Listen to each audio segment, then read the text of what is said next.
उमाबाई, अगले महीने से धुलाई और खाने का काम थोड़ा बढ़ जाएगा। सास ससुर साथ रहने आ रहे हैं। आपके पास काम ज़्यादा हो तो किरण को बोल देना, वह कर लेगी। वह कहाँ से कर लेगी मैडम? अगले महीने ही तो लगन है उसका। क्या किरण का भी रिश्ता तय हो गया? कब? पिछले साल ही तो बड़ी बेटी मंजू की शादी की है। मैं हैरान थी। अब क्या करें मैडम, बेटियां तो पराए घर जाएंगी ही। हम पिछले महीने ताई सास के गुजर जाने पर गांव गए थे ना। वहीं हमारी एक दूर की चचिया सास ने किरण के लिए रिश्ता सुझाया था। अच्छा, फिर? मैं उत्सुक थी। फिर क्या? उसके थोड़े दिनों बाद ही हमने आपसे दोबारा छुट्टी ली थी। हमें ससुराल की शादी में मायरा भरने जाना था। बस वहीं शादी में ही वह लड़के वाले मिल गए और किरण की बात पक्की कर आए। अच्छा, मैंने गहरी सांस ली। ज़रा चाय चढ़ा दे, सिर दुख रहा है। तू भी पी लेना। वैसे लड़का करता क्या है? बिजली विभाग में लाइनमैन है। किरण शादी के बाद भी घरों में काम करेगी। अब ये तो उसके ससुराल वाले जाने, करवाएंगे तो कर लेगी। चाय छानकर उसने मुझे पकड़ा दी थी और बर्तन धोकर जमा दिए थे। मुझसे बातें करते हुए एक क्षण के लिए भी उसके हाथ नहीं रुके थे। उमाबाई चली गई थी। मैं सोच के अथाह सागर में गोते लगाने लगी। चाय का कप खाली हो गया था। कानों में एक शायरी सरगोशी कर उठी। कौन कहता है कि दर्द सिर्फ दवा से जाता है? लगा दे मरहम कोई चाय का तो भी सुकून आ जाता है। झूठ, सरासर झूठ। मेरा तो सिरदर्द और बढ़ गया। एक और उमाबाई है जिसने 2 साल में 2 शादियां निपटा दी हैं, वह भी चेहरे पर बिना किसी शिकन के। यहाँ तक कि मुझे ही पता नहीं लगा, जबकि रोज ही माँ बेटी 2 बार आकर काम कर जाती हैं। और एक मैं हूँ।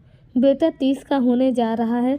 आकाश पाताल एक कर लेने के बाद भी उसके लिए एक आदर्श सुयोग्य कन्या नहीं ढूंढ पा रही हूँ।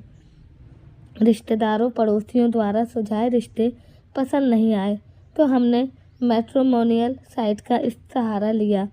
वहाँ हजारों की तादाद में विवाह योग सजाती लड़कियाँ देख मुझे आस बंधी की मेरे घर भी अब एक सुकन्या का पदार्पण हो ही जाएगा। बेटे की मदद से फ़ोटो वगैरह छांटकर उसका एक अच्छा सा प्रोफाइल बनाया और अपलोड कर दिया। ऐसा लगा मानो कोई किला फतह कर लिया हो। वाकई इतने तक के सफ़र में ही मुझे एड़ी चोटी का पसीना आ गया था। सबसे श्रमसाध्य और दुरूह कार्य था बेटे को शादी के लिए मनाना।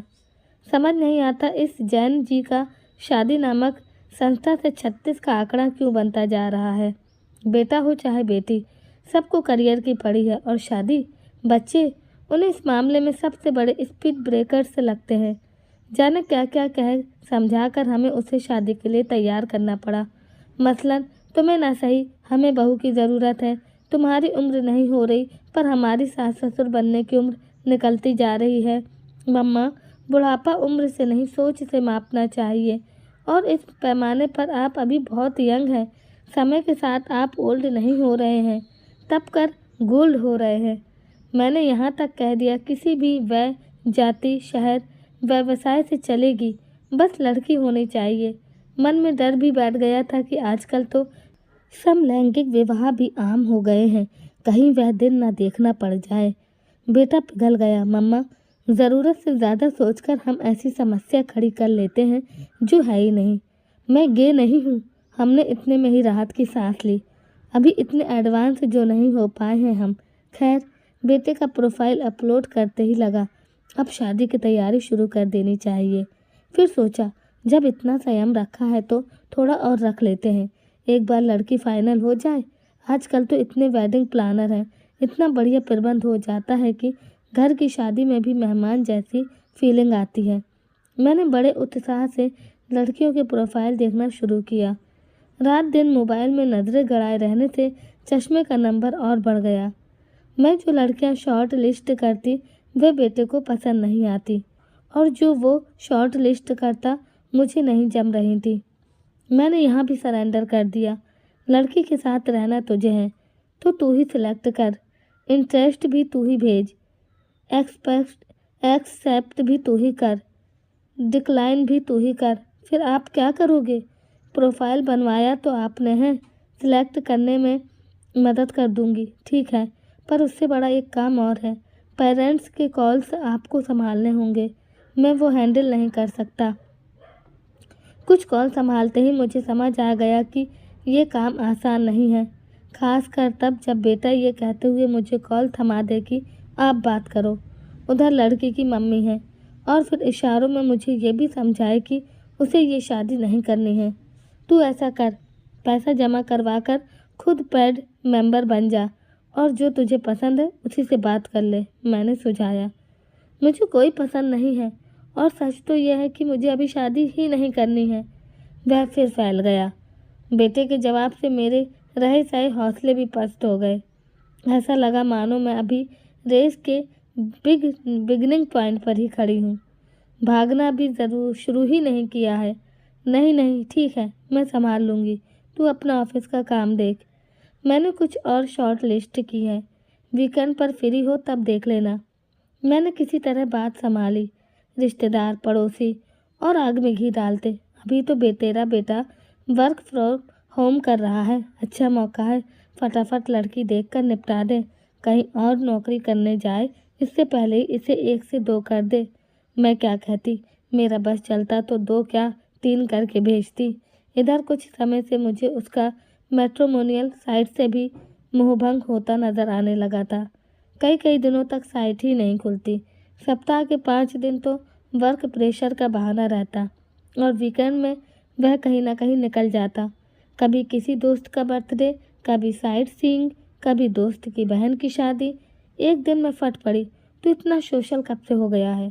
पहले तो घर की लोकल शादियों में जाने में ही कतराता था और अब दोस्त की बहन की शादी के लिए 4-4 दिनों के लिए शहर से बाहर चला जाता है। शादी में ढेर सारे काम होते हैं ना मम्मा। दोस्त को शॉपिंग, कैटरिंग, डीजे फाइनल करने आदि कामों में मेरी मदद की ज़रूरत थी। अब आप बताओ कैसे इनकार करता। अरे हाँ, बताना ही भूल गया, परसों उसके यहाँ सत्यनारायण की कथा है, आप दोनों को भी बुलाया है। भी से क्या मतलब, तू भी पूजा अटेंड करेगा? मम्मा, पंडित वगैरह की ऑनलाइन बुकिंग हम दोस्तों ने ही करवाई है। पूजा का सामान, प्रसाद वगैरह भी ऑनलाइन ऑर्डर कर दिया है। अब वह तो आपने मम्मी पापा के साथ पूजा में बैठ जाएगा। ऊपर की सारी व्यवस्थाएं तो हम दोस्तों को ही देखनी होंगी ना। मैं हैरत से उसे घूर कर देखने लगी तो वह बोल उठा, उसकी मम्मी पापा की तबीयत ठीक नहीं रहती, घबरा रहे थे, तो हम लोगों ने बोला कि हम मैनेज कर देंगे। इनफैक्ट हम जैन जी ने एक ग्रुप बना लिया है। हर वीकेंड हम मिलते हैं, बातचीत करते हैं, अपनी अपनी समस्याएं शेयर करते हैं, मौज मस्ती भी करते हैं। एक से दूसरा, दूसरे से तीसरा, इस तरह हर सप्ताह नए नए लोगों से जुड़ना हो रहा है। अच्छा लग रहा है ऑफलाइन लोगों से मिलना, विशेषता अपनी रुचि वाले लोगों से जुड़ना। मेरे लिए उसमें ये परिवर्तन आश्चर्यजनक पर सुखद था। पूजा वाले दिन रजत तो मदद के नाम पर पहले ही दोस्त के घर चला गया था। हम पहुँचे तो पाया युवा जनरेशन ने ही सारी व्यवस्थाओं का मोर्चा संभाल रखा था। एक लड़की तुरंत मेरी मदद के लिए आई। आप नीचे नहीं बैठ सकती हैं तो इधर कुर्सी पर आ जाइए। मैंने नज़रें दौड़ाई तो रजत अपने दोस्तों के साथ पानी, प्रसाद आदि की व्यवस्था करवाता नजर आ गया। मैं कुर्सी पर पास बैठी दूसरी महिलाओं से बतियाने लगी। सबकी अपनी अपनी कथाएं चल रही थी। हाँ, आरती तक माहौल धार्मिक और सौहार्दपूर्ण हो गया था। वही लड़की उन महिला के लिए पानी और दवा ले आई। मेरी बेटी है जूही, मेरी बीपी की दवा का यही ध्यान रखती है। लकी हैं आप, वरना आज की पीढ़ी तो मोबाइल से आंखें ही नहीं उठाती। उनके खाने पीने का हमें याद दिलाना पड़ता है बहन। बच्चे अब ऐप स्वाइप से थक चुके हैं। डिजिटल बातचीत सतही होती है। आज के युवा गहराई की तलाश में हैं। उन्हें वास्तविक भावनात्मक रूप से जुड़े रिश्ते लुभाने लगे हैं। अब वह आभासी नहीं, वास्तविक दुनिया से जुड़ने की कोशिश कर रहे हैं। इसलिए ऑफलाइन अनुभवों को बढ़ावा देने वाले इवेंट्स उनमें लोकप्रिय हो रहे हैं। सोशल मीडिया पर एक्टिव होने के बावजूद लोग खुद को अकेला महसूस कर रहे हैं। असल दुनिया में कलेक्शन बनाने के लिए भले ही समय और प्रयास की ज़रूरत होती है, पर इससे बने रिश्तों में संतुष्टि मिलती है। रिश्तों की कोई फसलें तो होती नहीं कि पकी और काट ली। रिश्तों के तो वट वृक्ष होते हैं जो वर्षों की मेहनत के बाद गहरी छाया और गहरी जड़ों के समान मजबूत बनते हैं। मैं गई तो सत्यनारायण की कथा सुनने थी, पर अद्भुत ज्ञान सहज कर लौटी। घर लौटकर दूध वाले का हिसाब करने के लिए कैलेंडर लेकर बैठी तो ख्याल आया अगले महीने तो बेटे रजत का बर्थडे है। मन पुलकने के साथ ही एकदम हताश भी हो उठा। 30 का हो जाएगा और अभी तक शादी क्या, लड़की का अता पता तक नहीं है। हिसाब ख़त्म ही किया था कि रजत भी लौट आया। सब समेटने में थोड़ा वक्त लग गया। कैसा लगा आपको कार्यक्रम? मेरी तंद्रा भंग हुई। अच्छा था। अब तेरे बर्थडे पर क्या प्रोग्राम है? दोस्तों के साथ होटल में डिनर या कोई ट्रिप प्लान कर रहे हो? सोच रहा हूँ घर पर ही एक गेट टुगेदर रख लें। नज़दीकी रिश्तेदार और थोड़े दोस्त लोग। आपको कुछ नहीं करना होगा, हम फ्रेंड सब इंतज़ाम कर लेंगे। आज देखा तो था आपने, वाह, हमें तो बहुत अच्छा लगेगा यदि ऐसा हो जाए तो। मैं अपने कुछ पड़ोसियों को भी बुला लूँ?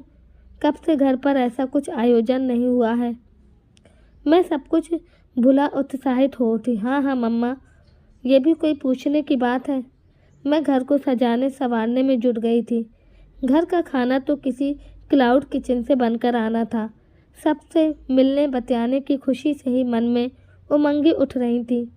पार्टी वाले दिन रजत के दोस्तों ने न केवल सारी व्यवस्थाएं संभाली बल्कि गेम्स, नाच गाने आदि से पार्टी में समा बांध दिया। जूही आकर मुझसे मिली तो मेरे मुंह से निकल गया, अरे पहले पता होता तुम आ रही हो तो तुम्हारी मम्मी को भी इनवाइट कर लेती। उस दिन उनसे बहुत सारी बातें हुई थी। कोई बात नहीं आंटी, आप घर आइएगा। हम ये मिलने मिलाने का सिलसिला जारी रखना चाहते हैं। कुछ दिनों बाद माँ का बर्थडे है, तब मैं आपको भी इनवाइट करूँगी। पार्टी के बाद मैंने रजत से जूही के साथ हुई बातें शेयर की, फिर अपने संशय का निवारण भी करना चाहा। क्या तुम दोनों में दोस्ती से ज़्यादा कुछ है? आपसे झूठ नहीं बोल सकता मम्मा, आपकी मेरी शादी की चिंता भी समझता हूँ, पर अभी ऐसा कुछ नहीं है। सब फैसले हमारे नहीं होते ना, कुछ फैसले वक्त के भी होते हैं। बस समान सोच और समान रुचि ने हमारे बीच दोस्ती की नींव रख दी है। मुझे ऑफलाइन बने रिश्ते ऑनलाइन से कीमती लगने लगे हैं। मैं अब सोच समझकर और उद्देश्य के साथ रिश्ता बनाना चाहता हूँ।